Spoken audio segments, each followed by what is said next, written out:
La paz del Señor, querido hermano y querida hermana.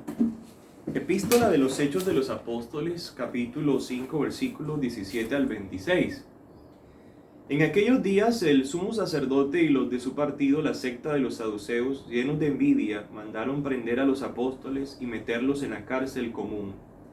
Pero por la noche el ángel del Señor les abrió las puertas de la celda y los sacó fuera, diciéndoles: Id al templo y explicadle allí al pueblo íntegramente este modo de vida. Entonces ellos entraron en el templo al amanecer y se pusieron a enseñar. Llegó entre tanto el sumo sacerdote con los de su partido, convocaron el Sanedrín y el pleno de los ancianos israelitas y mandaron por los presos a la cárcel.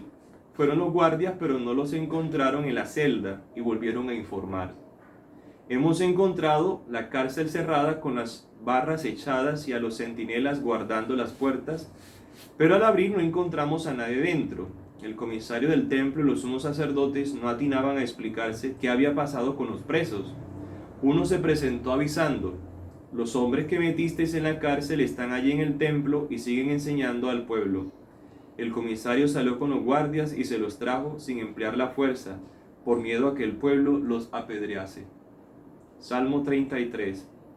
Bendigo al Señor en todo momento, su alabanza está siempre en mi boca. Mi alma se gloría en el Señor, que los humildes lo escuchen y se alegren. Proclamad conmigo la grandeza del Señor, ensalcemos juntos su nombre.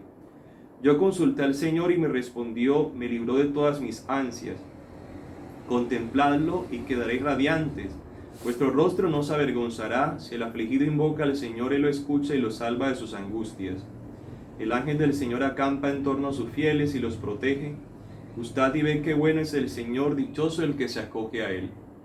Continuación del Santo Evangelio según San Juan, capítulo 3, versículos 16 al 21. Tanto amó Dios al mundo que entregó a su Hijo único para que no perezca ninguno de los que creen en Él, sino que tengan vida eterna. Porque Dios no mandó su Hijo al mundo para juzgar al mundo, sino para que el mundo se salve por Él. El que cree en Él no será juzgado, el que no cree ya está juzgado, porque no ha creído en el nombre del Hijo único de Dios. El juicio consiste en esto, que la luz vino al mundo y los hombres prefirieron la tiniebla a la luz, porque sus obras eran malas. Pues todo el que obra perversamente detesta la luz y no se acerca a la luz, para no verse acusado por sus obras. En cambio, el que realiza la verdad se acerca a la luz para que se vea que sus obras están hechas según Dios. Bueno, queridos hermanos y hermanas, pues los apóstoles empiezan a experimentar la omnipotencia de Dios, el todo poder de Dios, que sin necesidad de estar preocupados porque me van a meter preso o porque me van a poner trabas para predicar el Evangelio, los apóstoles lo único que querían era salvar las almas, predicar esa palabra. Y como tenían ese deseo y el respaldo divino, pues no era obstáculo la cárcel, los barrotes, nada era obstáculo para ellos. Eso muestra el todo poder de Dios que respaldaba a los apóstoles. Esto también demuestra para nosotros que no debemos tener miedo a nada de este mundo. Porque si estamos haciendo la voluntad de Dios, Dios se encargará de protegernos, de darnos las herramientas necesarias para llegar a Dios, para llegar a las almas. Porque es Dios a la final de cuentas el responsable de todo, ¿sí? Y nos deja nuestra libertad si deseamos y decidimos confiar en fe en ese todo poder de Él. Nos las coloca muy fácil Dios, a decir verdad, porque a la final de cuentas Él controla todo. Lo que sí no puede controlar es nuestra elección, nuestra decisión. Esa la tenemos que tomar nosotros. Pero el resto Dios se encarga de todo, de poner todo a su debido momento. Ahora, dice el Evangelio según San Juan: tanto amó Dios al mundo que entregó a su Hijo único, para que no perezca ninguno de los que creen en Él, sino que tengan vida eterna. Entonces, te la pone más fácil Dios. ¿Qué es la misericordia divina? Es la omnipotencia de Dios al servicio de tu salvación. O sea, si tú te quieres salvar, solamente es que decidas realmente seguir la voluntad de Dios, y tendrás a disposición el poder de Dios para enfrentar a los demonios y a los obstáculos en el camino. O sea, la demora es que tú te abras a Dios para que Él empiece a hacer esa obra todopoderosa en tu vida de salvar tu alma. Y Dios no tiene diferentes hijos para salvarte. Solamente uno es el que tiene Dios y te lo ha puesto a tu disposición. Jesús, que se sacramentaliza en la Eucaristía, en la confesión, en el bautismo. A través de eso se derrama la sangre de nuestro Señor. Dice el texto que Dios no mandó su Hijo al mundo para juzgar al mundo, sino para que el mundo se salve por él. Pone énfasis allí Dios. ¿Sí? He venido para que tengan vida, no he venido a juzgar a esta época. Dios no vino a juzgar en ese momento. Vino como un corderito a dejarse ofrecer en la Eucaristía a los que quieran salvarse. Después vendrá como un león en la segunda venida. Pero Él quiere que sepas que no he venido a juzgar al mundo, es decir, en su primera venida, sino para que el mundo se salve por Él, para que tú te salves por medio de los sacramentos, por medio de esas disposiciones de Dios para que tú te salves con esa facilidad. Dice aquí, el que cree en Él no será juzgado. El que no cree ya está juzgado. Es decir, ya hay una sentencia anticipatoria. Ya te está anticipando lo que va a suceder en el juicio final. Así nos ama Dios.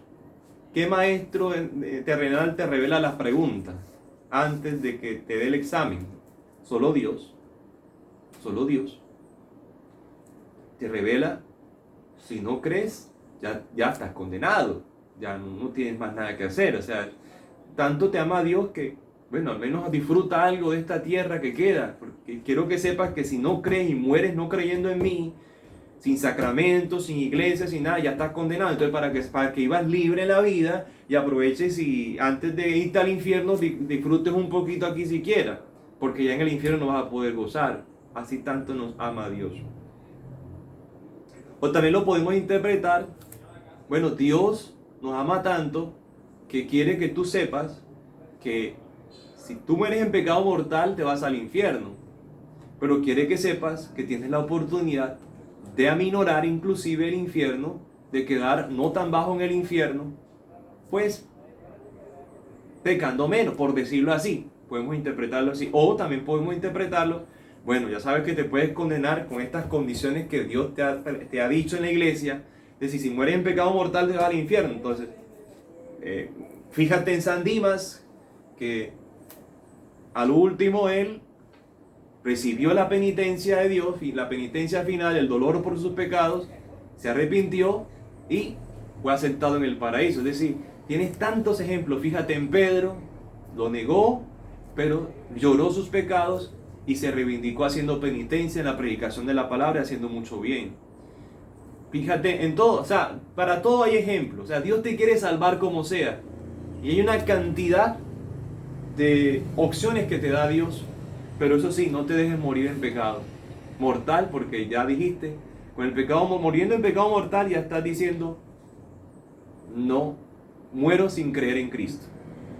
El juicio consiste en esto, que la luz vino al mundo y los hombres prefirieron la tiniebla a la luz, porque sus obras eran malas. O sea, tú quieres, pregúntate, dice San Juan Bosco, creo que es el que dice, si en estos momentos te vas a morir, ¿para dónde vas? ¿Dónde crees que tú te vas a ir? Entonces, dice el Señor, según los frutos los conoceréis. Si tu vida vive en pecado mortal y te mueres, ¿para dónde vas a ir? Para el infierno. Entonces, si tú sabes eso, ¿qué estás haciendo para no morir en pecado mortal? Porque esto es un don de Dios. Esto no es que tú te salvas porque te dé la gana, ¿no? Haciendo méritos, haciendo méritos. Entonces, no prefieras la tiniebla a la luz, está diciendo el Señor. Entonces, deja la obra mala y empieza a hacer obras buenas. ¿Y dónde está la gasolina, la fuerza para hacer obras buenas? En la misa. Asiste a la misa. Celebra bien la misa para que tus obras sean buenas. Si estás apegado a la vid, que es el Señor, dará fruto bueno, serás un sarmiento muy frondoso. Después, todo el que obra perversamente detesta la luz. No seas perverso entonces. No seas de los que piensan, voy a dejar al último la salvación. ¿No? Si tú sabes que te puedes condenar, no te arriesgues. Que dice la Biblia, el que vive en el peligro perecerá. Y el mayor peligro es vivir todo el tiempo en pecado que nunca pidas perdón por tus pecados y así te mueras. Entonces acércate a la luz. Acércate a la luz para que Dios te aprovisione y te dé el Espíritu Santo para que así puedas realizar obras buenas que te den mérito ante Dios para llegar al cielo. Que Dios te bendiga, que la Reina de la Paz te conceda su bendición maternal en el nombre del Padre, del Hijo y del Espíritu Santo. Amén. Feliz día.